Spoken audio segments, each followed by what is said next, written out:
punya metode lain? Ratu Medusa juga ragu sejenak. Sesaat kemudian, dia hanya bisa mengangguk. Jika ada masalah dengan penawarnya, aku pasti akan mengambil nyawa orang itu, tidak peduli siapa dia. Ratu Medusa berbicara dengan khawatir saat melihat Xiaoyan menuangkan pil obat merah ke mulut Jian. Warna ungu merah di wajah Jian segera menghilang. Setelah pil itu baru saja masuk ke tubuhnya dan benar-benar hilang dalam sesaat. Xiaoyan dan Ratu Medusa menghela napas lega saat melihat ini. Mengingat keterampilan alkemisnya, dia benar-benar tidak berdaya dengan gas beracun dokter perkecil. Aku benar-benar tidak tahu apa yang dialami selama bertahun-tahun ini. Kekuatannya tidak hanya melambung. Sekali lagi, Xiaoyan menghela napas pelan di dalam hatinya. Tatapannya dilemparkan ke arah pondok kecil. Bagaimanapun, dia pertama-tama harus mendapatkan kekuatannya untuk melakukan terobosan ke level Do Huang. Dia juga punya perasaan di dalam hatinya. Dia mungkin masih menemui dokter perkecil lagi di masa depan. Namun, dia tidak tahu seperti apa situasi saat mereka bertemu berikutnya. Setelah sekian lama bertemu dengan dokter perkecil, Xiaoyan akhirnya menetap di lembah untuk menyempurnakan pil obat Mighty Huang ataupun melakukan red. Namun, sebelum dia mulai, dia mengirim burung pengirim pesan ke ibu kota pada Xiaoding. Jika terjadi sesuatu, mereka akan bertemu di tempat yang telah ditentukan.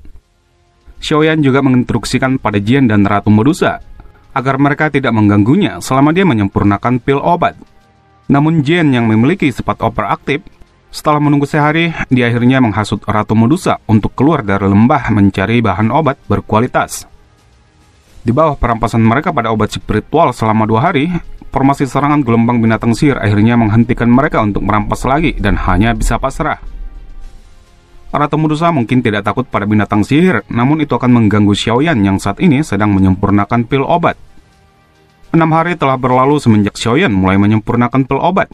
Jian yang sudah mulai menenangkan diri secara bertahap, wajahnya berubah sangat merah dan tubuhnya menjadi panas seperti oven. Perubahan ini secara alami menyebabkan Ratu Medusa menjadi pucat karena kaget. Namun hanya ketika dia ragu-ragu tentang apakah dia harus memanggil Xiaoyan, Jian tiba-tiba jatuh tertidur. Sebuah cahaya ungu melonjak keluar dari tubuhnya. Akhirnya itu berubah menjadi kepompong ungu yang melilit tubuhnya. Ratu Medusa akhirnya menghela napas lega setelah melihat ini. Dia kemudian sejenak menatap di mana tempat Xiaoyan berada sebelum duduk bersila dan mulai menutup matanya. Pada hari berikutnya, ketika Ratu Medusa membuka matanya, dia sudah melihat asap keluar dari gua dan sosok Xiaoyan sudah muncul dengan baju compang-camping. Xiaoyan menyeka abu dari wajahnya sebelum matanya menyapu ke lembah. Tatapannya terfokus pada kepompong ungu sebelum berhenti pada Ratu Medusa yang berada di samping. Ini adalah transformasi Jian. Dia akan menerobos. Ratu Medusa menjawab lembut. Apakah kamu sudah berhasil menyempurnakan pil obat? Mata Ratu Medusa menyapu Xiaoyan saat dia bertanya. Ya, Xiaoyan mengangguk dan tertawa pahit. Namun, aku sedikit serakah, kalau tidak, aku tidak akan berakhir seperti ini. Bantu aku menjaga Jian. Penyempurnaan pil obat kali ini bertahan selama sebulan. Aku pikir orang yang telah dikirim kakak telah mencapai tempat yang aku tunjuk. Xiaoyan menangkupkan tangannya ke arah Ratu Medusa, kemudian dia pergi meninggalkan lembah, terbang menuju tempat yang sudah dia janjikan. Beberapa saat kemudian, dia sudah tiba di sebuah puncak gunung. Di sana sudah ada beberapa sosok manusia sudah muncul. Salam pada ketua. Seorang pria tua berjalan ke arah Xiaoyan sambil memberikan sebuah gulungan. Aku bernama Bai Liseng. Saat ini aku adalah Diaken Aliansian dan dikirim oleh tetua Xiaoding. Xiaoyan perlahan menerima gulungan dan mulai memindai. Kemudian dia tersenyum. Baiklah, aku akan merepotkanmu untuk membawa beberapa hal ke ibu kota. Juga beritahu kakak pertama. Aku akan melakukan retret selama setengah tahun atau setahun. Selama aku melakukan retret, semua masalah aliansian akan aku serahkan padanya. Ya, segera pria itu merespon dengan hormat dan perlahan mundur. Kemudian dia melambaikan tangannya pada bawahannya. Akhirnya mereka meninggalkan gunung.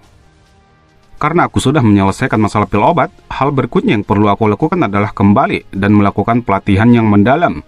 Dia baru saja akan naik ke langit, namun jejak spiritual yang ditinggalkan pada Kagang sebelumnya telah meletus di kota Qingsan. Sebelumnya, setelah Xiaoyan menyelamatkan Kagang, Snake Nest Mercenary Company akhirnya memanggil 5 ahli klan He, 2 diantaranya Dowling. Namun dengan 5 botol teratai api yang ditinggalkan Xiaoyan pada Kagang, itu membuat semua ahli klan He mati. Oleh sebab itu, pemimpin klan He, Hagan, Doang Bintang 4, akhirnya turun tangan untuk membantai Bloody Battle Mercenary Company. Pada akhirnya, Kakang hanya bisa pasrah mematahkan giok yang ditinggalkan oleh Xiaoyan padanya. Kamu telah mengandalkan benda ini untuk melukai menantuku dan membunuh 2 ahli dari klanku. Hagan bermain dengan botol batu giok di tangannya saat dia berbicara. Kemudian sebuah kekuatan melonjak keluar dari tangannya. Peng, tubuh Kakang langsung mundur dan memuntahkan seteguk darah. Dari mana kamu mendapatkan benda ini? Aku akan memberimu satu kesempatan. Aku bisa melepaskanmu jika kamu memberitahuku. Hagan menggosok lengan bajunya dan berbicara dengan acuh tak acuh. Aku sudah memberitahumu bahwa ini adalah sesuatu yang aku peroleh dari gunung. Ekspresi Kakang pucat, jejak darah berulang kali merembes keluar dari sudut mulutnya. Tubuhnya terbaring di tanah saat dia berbicara. Senyum puas muncul di sudut mulut Hagan saat dia menatap Kakang yang sedang berjuang di ambang kematian. Tangannya segera terangkat yang sudah berisi kekuatan penuh ahli doang dan akan menghantam kepala Kakang. Namun ketika kakinya hanya berjarak 30 cm dari kepala Kakang, suara tenang terdengar membuat kakinya menegang. Apakah kamu mencariku? Raungan petir tiba-tiba bergema di atas langit, tepat saat mata Hagan melihat sekeliling. Segera sosok hitam perlahan muncul di samping Kakang. Sepertinya kamu sangat tertarik dengan botol teratai api yang aku buat. Xiaoyan mengabaikan tatapan tajam dan dingin di sekelilingnya saat dia bertanya. Hagan mengungkapkan senyum serakah saat dia mendengar ini. Kemudian tangannya menunjuk pada anggota Bloody Battle Mercenary Company. Kamu ingin menyelamatkan mereka? Satu botol ditukar untuk satu kehidupan. Apa yang kamu katakan? Tidak ada. Xiaoyan tersenyum. Kata yang diucapkan menyebabkan wajah pemimpin klan He langsung menjadi gelap. Tinggalkan kota Qingsan dalam 10 menit, dan aku dapat memperlakukannya seolah-olah tidak ada yang terjadi. Namun kata-kata Xiaoyan sekali lagi hanya membuat Hagan dan bawahannya tertawa terbahak-bahak. Bahkan Hagan memerintahkan anak buahnya untuk menyerang Xiaoyan. Xiaoyan menghela napas dan menggelengkan kepalanya ketika dia melihat tindakan Hagan. Matanya menyipit saat pakaiannya langsung berkibar. Kemudian gelombang doji tiba-tiba keluar dari tubuhnya tanpa menahan diri. Banyak garis retak seperti laba-laba saat aura Xiaoyan mulai menyebar. Do Huang? Tubuh Hagan terguncang kuat dan dipaksa mundur 10 langkah sebelum dia menstabilkan tubuhnya dengan paksa. Sejak kapan seorang elit muda Do Huang muncul di dalam kekaisaran? Tatapan Hagan berulang kali menyapu wajah tenang Xiaoyan. Dia tiba-tiba teringat pertempuran besar yang intens dalam kekaisaran belum lama ini. Karakter utama dari pertempuran besar itu adalah seorang pria yang sangat muda berjubah hitam. Kamu adalah pemimpin aliansian Xiaoyan? Xiaoyan mengangkat alisnya ketika dia mendengar suara tajam Hagan. Namun dia tidak mengatakan apapun. Bahkan doji yang keluar dari tubuhnya tidak melemah. Sikap diam Xiaoyan menyebabkan Hagan menjadi lebih dingin. Dia benar-benar memiliki dorongan untuk membenturkan kepalanya ke dinding dan mati. Mengapa dia harus memprovokasi orang yang paling menakutkan di seluruh kekaisaran Jama? Dengan reputasi yang dimiliki aliansian, kemungkinan mereka akan menjadi sekte mistik laut kedua dalam waktu singkat. Wajah dingin Hagan langsung berubah menjadi senyum kaku. Kemudian dia membungkuk hormat. Aku tidak menyadari bahwa pemimpin Xiao telah menghormati kami dengan kehadiranmu. Aku berharap pemimpin Xiao bisa bermurah hati tentang provokasiku sebelumnya. Xiaoyan juga dikejutkan oleh perubahan Hagan. Sepertinya orang ini telah mengetahui identitasnya. Beberapa saat kemudian, doji yang mengelonjak keluar dari tubuhnya juga perlahan ditarik. Mengapa? Bukankah kamu menginginkan botol teratai api itu? Keringat dingin segera mengalir dari pemimpin klan He. Pemimpin Xiao bercanda, aku dibutakan sebelumnya. Xiaoyan mengangguk sedikit, tatapannya melirik anggota Bloody Battle Mercenary Company. Aku memiliki hubungan lama dengan mereka, biarkan masalah hari ini berlalu. Jangan salahkan aku jika kamu diam-diam menggunakan taktik apapun. Aku akan mematuhi pemimpin Xiao. Hagan buru-buru menjawab. Kemudian tatapan Xiaoyan berbalik pada Kakang yang berwajah pucat. Paman Kakang, pil obat ini mampu membuatmu benar-benar pulih dalam waktu singkat. Di masa depan, klan He tidak akan memiliki pemikiran lain terhadap kalian. Setelah mengatakan ini, tatapan Xiaoyan berhenti sejenak pada Ling Er. Kemudian dia menggerakkan tubuhnya dan berubah menjadi bayangan hitam yang melesat ke langit menuju lembah gunung. Tiba di lembah gunung, mata Ratu Medusa langsung menyapu tubuh Xiaoyan. Apakah kamu sudah menyelesaikan masalahmu? Xiaoyan tersenyum dan mengangguk. Aku terdesak oleh waktu dan berencana memulai retret mendalam sekarang. Selama pelatihanku, aku akan menutup gua gunung dan meninggalkan Jian untukmu. Ya, Ratu Medusa mengangguk sedikit. Dia segera ragu sejenak dan berkata, aku belum kembali ke suku ras ular selama perjalanan kembali ke Kekaisaran Jama. Aku mungkin akan kembali setelah kamu keluar dari pelatihanmu. Xiaoyan terkejut ketika mendengar ini. Dia ragu sejenak sebelum menyelidiki. Apakah kamu memerlukanku untuk kembali bersamamu? Tidak perlu, manusia tidak disambut di sana. Tidak dapat dihindari akan ada masalah jika kamu ikut.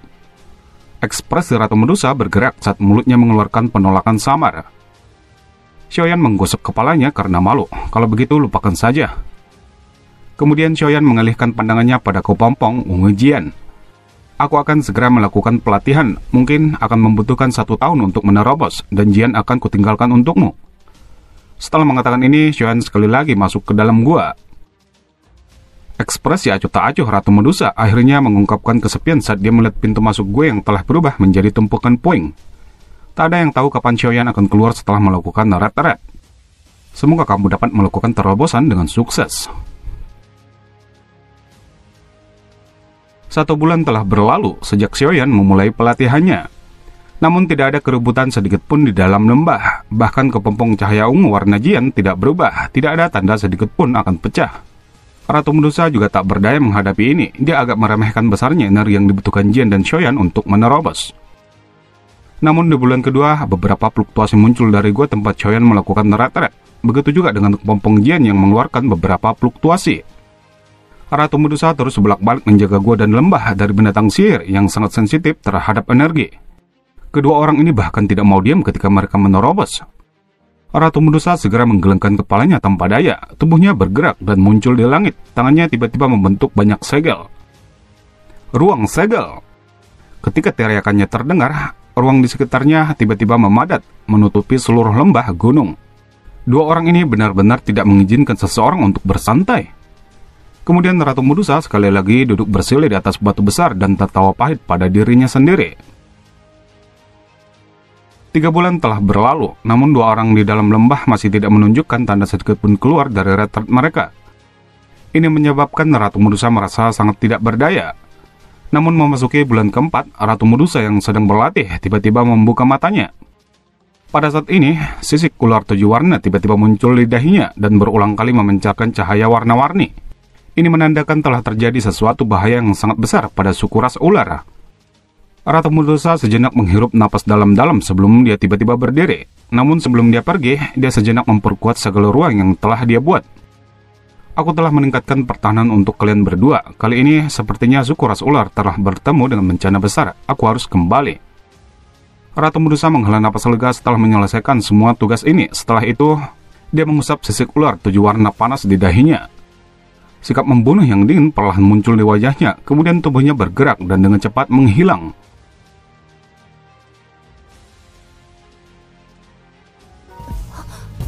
这是族中祭司在燃烧灵魂召唤我，食人族出大事了，我得赶紧回去。